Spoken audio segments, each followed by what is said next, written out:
Could I just say one more thing about this tribes thing? Sure, go ahead. This argument that the environment has created the different tribes is akin to evolutionism, but the problem with it is that we don't see any change to morphology. I mean, a human being still has 2 eyes, 2 ears. They're in the same location in their body. The body plan hasn't changed.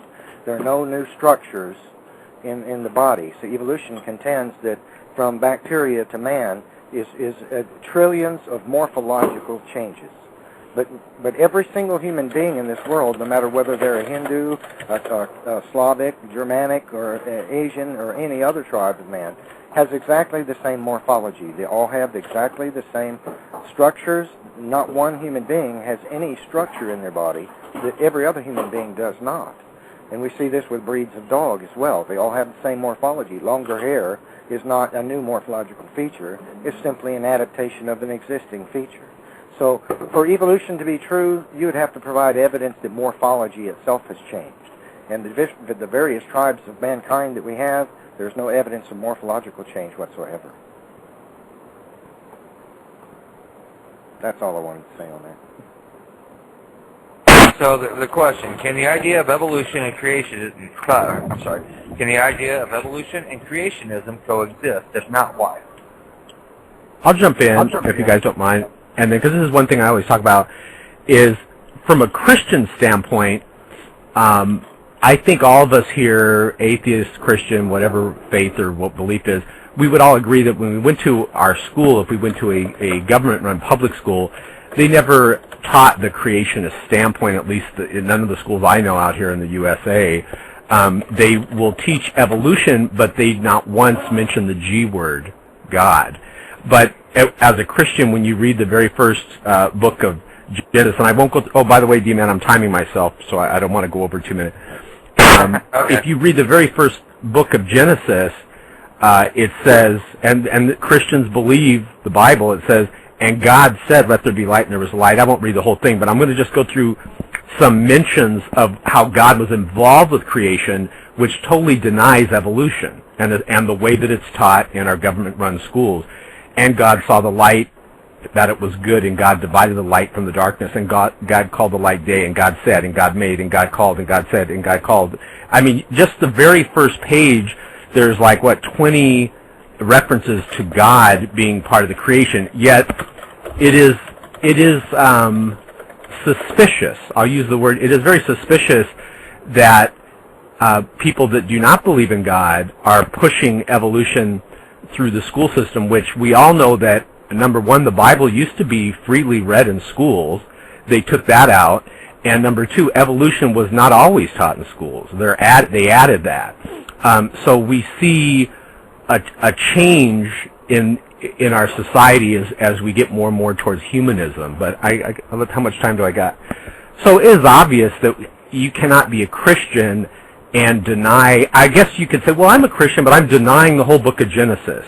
Well, then you just denied that God created man, and pretty soon they're denying something else, and then pretty soon they're denying the whole Bible. I think it's a purposeful plan to put evolution in schools, so it does cause people to basically throw out the whole Bible. That's my opinion. I could see it, especially out here in liberal California. I'm done. I mean, I have plenty of Christians who do just that. They believe in all the Christian stuff, but they also believe in evolution. I just thought I'd throw that out there. And I've sort of said to them, does that work? You know, you can't reject part of the Bible, surely. You know, if you think that part's wrong, then that throws the whole thing out there to being, you know, potentially false or worse. The problem with evolution is that it is the religion of death, struggle, and cruelty. It's not compatible with the Bible scriptures. Fossils are not evidence for evolution. Nobody can claim that any particular creature that left bones behind ever had offspring. There are not seen mountains of bones in all areas of the globe. The Bible states that creatures produce offspring after their kind. They do not morph into other different types of creatures. That's the problem with evolution.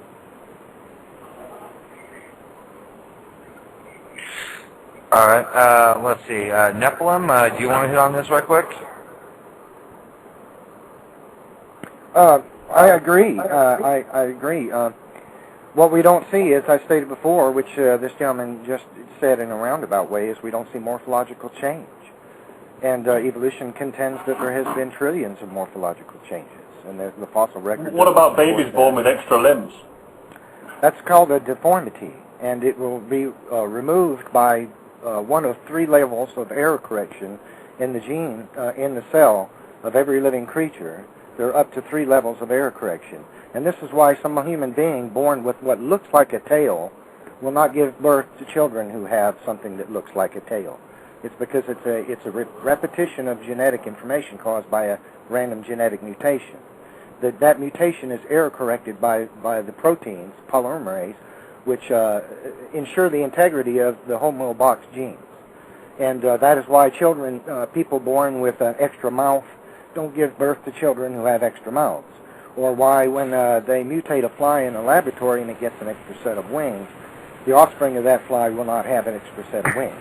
There are occasions where the deformity is passed on. Can I jump in right quick, Evan? Yeah, sure. All right, now, I'll expand on that one quite a bit. Now, when I was born, I have Ehlers-Danlos syndrome, hypermobility syndrome of that disease. I was also born, and I didn't know this until I actually started looking at EDS, was 3% of people with Ehlers-Danlos syndrome are born club-footed. I was born severely club-footed. I've had my right foot reconstructed. But yet, both of my sons, neither one of them had any type of deformity. It can be passed on, but it's relatively rare, and when it is passed on, it typically disappears within 1 to several generations of any species. So that's part of the error correction, the incredible intelligent design of our genome, that gross deformities are weeded out by error correction in the genetics of the organism. Okay, now I believe everybody hit on that question. Am I correct? Yeah. All right. Now, this is one that was asked by my wife because she gets asked this. How can you have faith in something you can't see or observe? I'll take it. You know, I when I was an atheist, you guys, and I have a lot of friends that are atheists. I'm on YouTube. I have subscribers that are atheists. We do not agree with each other, but we try to agree to disagree agreeably. We were in the chat room last night. I know some of you guys were in the chat room, and there were, I better time myself. There was an atheist there, and I had talked to him before. I won't mention his name on the radio show, and I said, this is what was shocking to me as an atheist when I started reading the Bible. What Jesus teaches is totally opposite of atheism. When Jesus resurrected, we know that Thomas said, well, unless I'll paraphrase, unless I see him, I'm not going to believe. Jesus has the audacity to say, blessed are they that have not seen and believe. Now, what he meant was that it is not dishonorable to have faith. It's honorable to have faith.